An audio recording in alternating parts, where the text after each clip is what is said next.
Hello and welcome to Premeire Scene. I'm Nicola Johnstone and we're here at a very wet London Film Festival for the screening of the magical and thought-provoking Robot and Frank. Congratulations on your debut feature film. I saw it a couple of nights ago and it's magical and it's thought-provoking. Oh, thanks so much. Am I right in asking that you finished filming a week before Sundance began? It must have been a whirlwind experience for you. Not finished filming, but we did finish. Like most films, you kind of edit and finish and do post right up until the moment you have to put the tape in the mail. So yeah. And am I correct in saying that the idea was sparked from the fact that they are already using robots in Japan to care for the elderly? Well, they're developing them for that purpose, and there are a few robots that actually are being used. They're not quite as advanced as the one in our film yet, but that's where the initial idea came from, yeah. The writing is absolutely beautiful and combined with a stellar cast. It's a match made in heaven. When you were working with the actors, did you allow them the freedom to experiment and improvise with the script? Well, it's hard to improvise with a robot. You know, he kind of says what he's going to say. But, Ford wrote a great script, and we wouldn't really improvise, but we'd sit down before we did any given scene and kind of go through what needed to be said. And usually it was a question of removing lines more than adding them, because with actors that good, so much more can be communicated that doesn't need to be said. So that was kind of our process. So you've got a great script, you've got fantastic actors and a first-time director. What are some of the challenges that you guys faced? We did, to be honest, we were very lucky.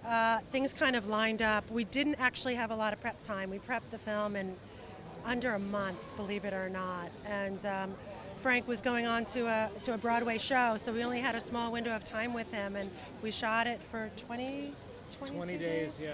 And we have a production company, so we sort of kicked into high gear as soon as our investors signed on. This was a real collaboration of love then for everyone involved. Yeah. Absolutely, it was a labor of love. And it was definitely a charmed production. What about locations? Well, that's one of the, because we had so little time to prep, we got so lucky finding the locations we found because they were all perfect.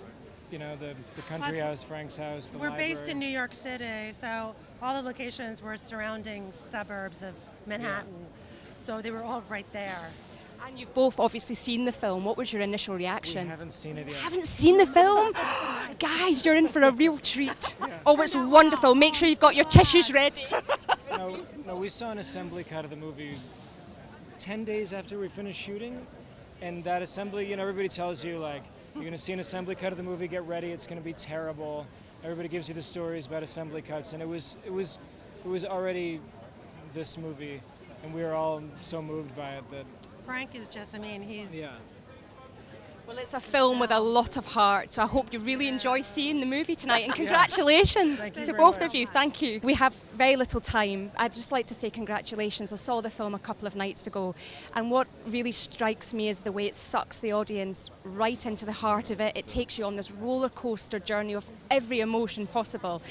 Without being too sentimental about it, would you agree that your character forms a friendship with the robot by the end? Because I know that the audience certainly relate to the robot at the end. I think the audience creates a friendship for them. As far as my character goes, he's only interested in the robot doing the thing he wants the robot to do.